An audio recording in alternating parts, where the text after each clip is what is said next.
Alina didn't scream when Leonid said those words. She didn't throw anything, didn't argue, didn't even blink. She just stood there, still, silent, as if her mind needed a moment to understand what her ears had heard. The kitchen light hummed above them. The smell of burnt toast lingered in the air. It was such an ordinary moment, yet his sentence sliced her open so deeply that the world felt unreal. Even naked, nobody would want you. The words echoed long after he casually walked away, scrolling on his phone like nothing had happened. Alina's hands trembled. She backed into the hallway and closed the bathroom door behind her. The moment the lock clicked, her knees gave out. She slid down to the cold tiles, pressing a hand to her mouth to keep from sobbing. She told herself not to cry. But her body didn't listen. Her reflection in the mirror blurred through tears, a woman who looked older than her age, drained, wilted. The girl she once was, vibrant, laughing, full of life, felt like a stranger she could barely remember. She touched her cheek, tracing where the tears fell, and whispered to herself. Is that really what he sees? Is that what I've become? Her heart tightened painfully. She remembered the early years, when Leonid looked at her like she was the only light in his world. When he used to kiss her forehead and tell her she was beautiful even when she wore pajamas and messy hair. When did admiration turn into contempt? She closed her eyes and tried to pinpoint the moment everything changed, the moment he stopped seeing her as a woman and started seeing her as inconvenience. A shadow. A thing. The cruel sentence kept replaying in her mind. But beneath the hurt, something unfamiliar flickered. A tiny spark. Maybe anger. Maybe exhaustion. Maybe the last drop before something inside her finally snapped. As she forced herself to breathe, she realized she was gripping the edge of the sink so tightly her knuckles turned white. She felt a whisper inside herself, faint but unmistakable. You can't keep living like this. That whisper terrified her, but it also felt like the first true thought she'd had in years. She stood up slowly, wiped her tears, and looked at the mirror again. Her face was still red, her eyes still swollen, but there was a different expression now. Not broken, determined. She didn't know what she would do next. But she knew one thing. Leonid's words wouldn't be the final definition of her worth. Not anymore. Alina almost didn't go. She stood at the entrance of the fitness studio, gripping her bag strap so tightly her fingers ached. Laughter, music, and the rhythmic thud of shoes on mats floated from inside. Everyone seemed confident, energetic, alive, everything she didn't feel. She almost turned around, almost walked back to the familiar emptiness she called home. But her friend's voice echoed in her head, just try once. You need something for yourself. So she inhaled deeply and stepped inside. The studio was bright, full of mirrors reflecting bodies stretching, jumping, moving with purpose. Alina's oversized hoodie felt like armor, and she pulled it tighter, praying no one noticed her. Then she heard a warm voice. First time, she looked up to see a tall man with kind eyes and a smile that reached his cheeks. He had that blend of strength and gentleness that made people relax without even realizing it. Marek. Instructor. Trainer. A man who looked like he lived in the gym, yet somehow didn't make her feel small. Alina nodded awkwardly. Is it that obvious? A little, he laughed softly. But don't worry. Everyone starts somewhere. Come, I'll help set you up. He guided her to a mat, explaining the warm-up steps. His tone wasn't rushed or impatient, every word was calm, encouraging, steadying. He didn't look at her like she was a burden. He didn't judge her body. He didn't pity her. He simply saw her. That alone made her throat tighten. As the music started and the class began, Alina struggled. Her breathing was uneven, her legs shaky, her movements delayed by self-consciousness more than lack of skill. Every time she hesitated, Marek stepped near, not too close, just enough for her to feel supported. Good. Keep your back straight. That's it, you're doing great. Don't worry about speed. Just focus on your body.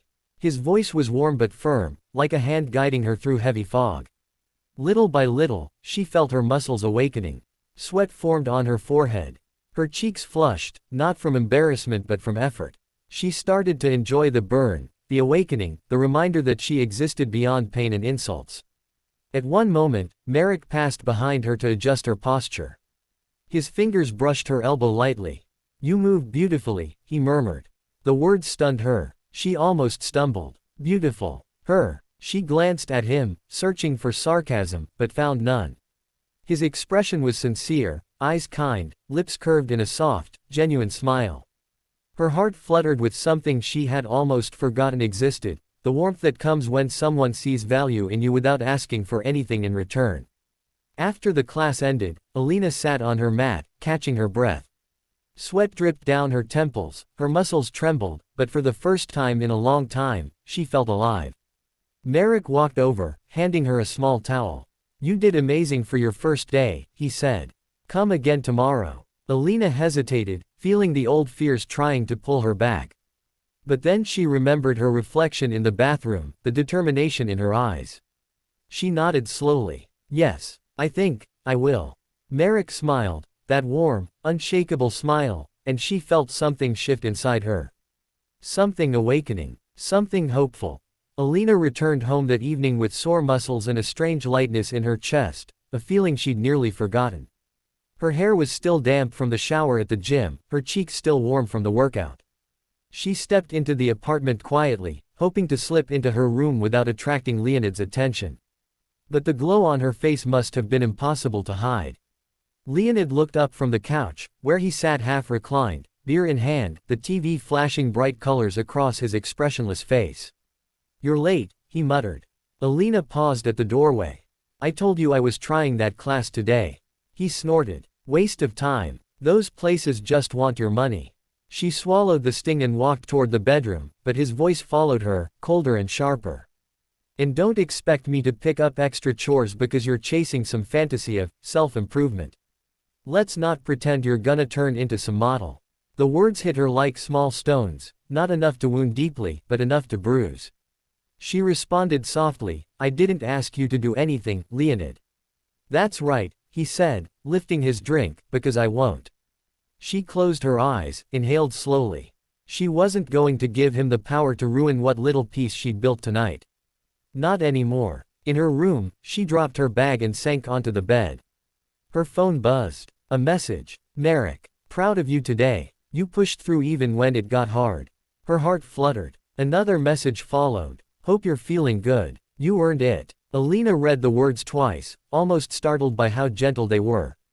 No sarcasm, no coldness, no hidden blade behind them. Just kindness. She typed a reply, fingers trembling slightly. "Alina, thank you, it's been a long time since I felt proud of myself." She stared at the sentence, wondering if it sounded too vulnerable, too honest. But before she could overthink it, Merrick responded. "You should feel proud every day. You showed real strength." Her breath caught. Strength. Nobody had called her that in years. She glanced at the closed door, half expecting Leonid to burst in with another insult, another complaint, another jab to pull her back into the shadows. But the apartment was quiet except for the muffled TV and the clinking of his bottle. Her phone buzzed again. "Merrick, get some rest. Tomorrow I'll help you stretch so you won't be sore." Alina smiled, a small, surprised smile that softened her whole face. Later, she walked out to get a glass of water. Leonid glanced at her, eyes narrowing as if sensing something different. Some shift he couldn't name. "You look flushed," he said suspiciously. "What were you really doing there?" She didn't flinch. She didn't shrink. Just answered calmly, "Training." His jaw tightened. He didn't like that answer. He didn't like the glow in her cheeks, the steadiness in her voice, the faint confidence returning to her posture. He didn't like anything he couldn't control. But Alina wasn't thinking about him anymore. Her mind replayed Merrick's smile, the warmth in his eyes, the simple respect in his tone. Respect, a rare, almost foreign sensation in her life. Back in her room, she lay on her back staring at the ceiling. For the first time in so long, she felt a spark inside her, tiny, fragile, but unmistakably alive. What Leonid didn't know, what he couldn't know, was that his cruelty had awakened something he couldn't extinguish. A new strength, a new light, a new beginning. He felt her slipping away. But Alina, she felt herself coming back to life.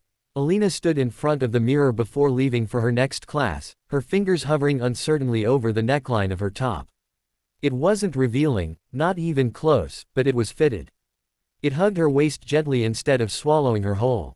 The leggings she chose were high-waisted, supportive, flattering in a way she hadn't allowed herself to notice before. She wasn't dressing for anyone. She was dressing for the version of herself she was trying to rediscover. She dabbed a bit of tinted balm on her lips, brushed her hair into a soft ponytail, and for the first time in years, she liked the woman looking back at her. Not because she looked perfect, but because she looked like she was finally trying. When she entered the fitness studio, she expected to feel out of place, but the reaction was immediate and surprising. A few of the regular women glanced her way, eyebrows raised in quiet admiration. One smiled as if encouraging her, not judging. Even the receptionist did a subtle double take. Alina's cheeks warmed, and for a moment she worried the attention would swallow her whole. Then Merrick walked out of the equipment room, towel tossed over his shoulder. He was mid-sentence, speaking to another trainer, but he stopped the second he saw her. Completely stopped. His mouth parted slightly, just a breath of surprise, quickly replaced by something softer, warmer, deeper. He walked toward her, step by steady step, as if drawn without thinking. "Alina," his voice was quieter than usual, almost reverent. "You look." She lifted a nervous brow. "Different." He shook his head slowly, eyes not leaving hers. "No. Alive." The word wrapped around her like warm sunlight. She swallowed, her heart beating in places she'd forgotten existed. He stepped aside to give her space, but his gaze lingered, not hungry, not invasive. Curious. Respectful. A little stunned. "Ready to train?" he asked, clearing his throat. "Yes," she answered, surprised by how strong her voice sounded. During the warm-up, Alina felt the awareness of her own body in a new way. Her movements were smoother, her breaths more controlled. Every time her hips shifted or her arms extended, she sensed her strength beginning to return from wherever it had been buried. Merrick noticed too. His guidance felt different today, gentler, more attentive, like he didn't want to break the fragile glow she carried. He corrected her posture once, placing a hand on the small of her back. His fingers barely touched her, but the warmth spread through her like a ripple. "That's perfect," he murmured. "Perfect." Her. The word echoed inside her like a melody she hadn't heard in years. She didn't pull away. Instead, she let herself feel the moment, the respect, the attention, the subtle electricity neither of them acknowledged out loud. When the class ended, she wiped sweat from her forehead and caught Merrick watching her from across the studio. Not staring with lust, not analyzing her like a trainer evaluating a client. Watching her with something else, something that made her chest tighten in a new, unfamiliar way. He quickly turned away when a colleague called his name, but not before she caught the faint flush on his cheeks. As Alina walked out of the building, the evening air cool on her skin, she felt a new sensation rising in her stomach, something fluttering, nervous, alive. She didn't know if it was confidence, attraction, or the intoxicating sense of being seen. But she knew one thing for certain. Whatever she was becoming, she liked it.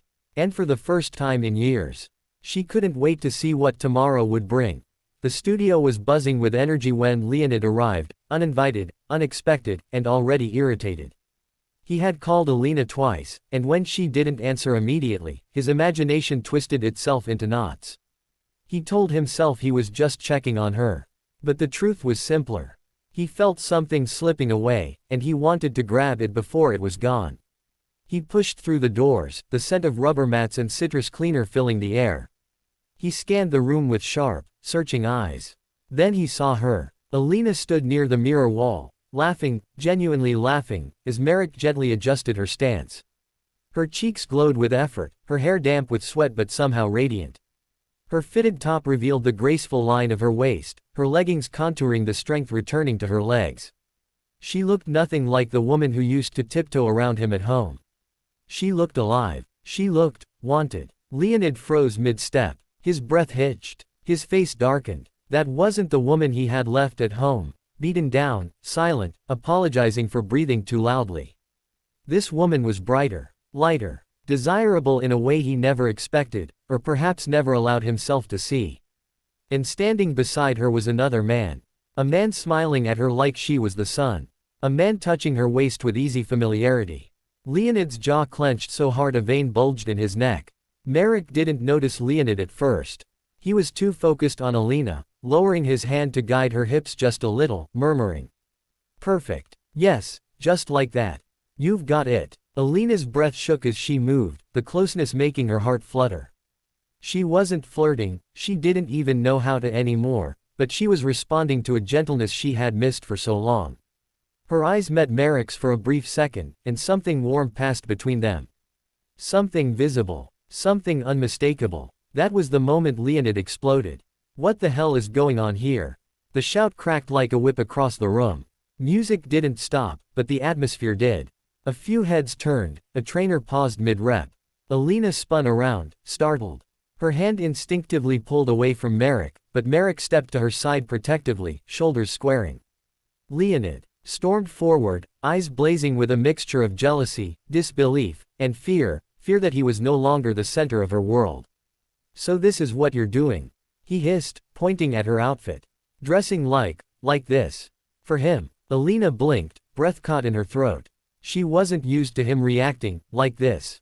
He never seemed to care before. He barely looked at her. But now that someone else did, he suddenly remembered she existed. Merrick took a single step forward, calm but firm. "Sir, you're interrupting the class. If you need to speak with Alina, you can wait outside." "Shut up," Leonid snapped. "Don't touch my wife." The word wife came out heavy, territorial, dripping with possessiveness. Not love. Not fear of losing her as a person, only fear of losing ownership. Alina felt a shock of clarity shoot through her. Ownership. Yes. That was exactly what he thought she was. Leonid turned to her again, lowering his voice but not the venom in it. "You think dressing like this makes you something? Think anyone actually wants you like that?" His eyes flicked to Merrick, burning with panic. "You think he does?" Alina's chest rose and fell, her pulse pounding so hard it felt like a drum in her ears. She should have felt scared. She should have shrunk, apologized, explained. But the words that came out weren't trembling. They were steady. "Leonid, leave." His eyes went wide, as if the ground beneath him cracked open. "What did you say?" "You heard me." Her voice didn't break. "Leave." Merrick moved closer, not touching her, not interfering, but standing solidly at her side like a barrier she didn't even have to ask for. Leonid looked between them, rage twisting every muscle in his face. In that moment, he saw it, the spark he thought he had killed. The spark that could burn his entire world down. He took a step back, realization dawning and terrifying him. This wasn't the broken woman he had insulted. This wasn't the invisible shadow he controlled. This was a woman who had been seen, truly seen, by someone else. By herself. Leonid's voice cracked, thin with disbelief. "I can't believe this." But Alina could. And that was the difference. She turned away from him and walked toward the lockers, her posture tall, her steps sure, Merrick following a respectful distance behind. Leonid stood there, defeated, breathless, watching the woman he once dimmed blaze with a glow he never allowed her to have. The woman he thought nobody would ever want, was now wanted by the one man he feared most. A man who valued her. A man who respected her. A man she was finally learning she deserved. And that realization shattered him more than any insult ever could.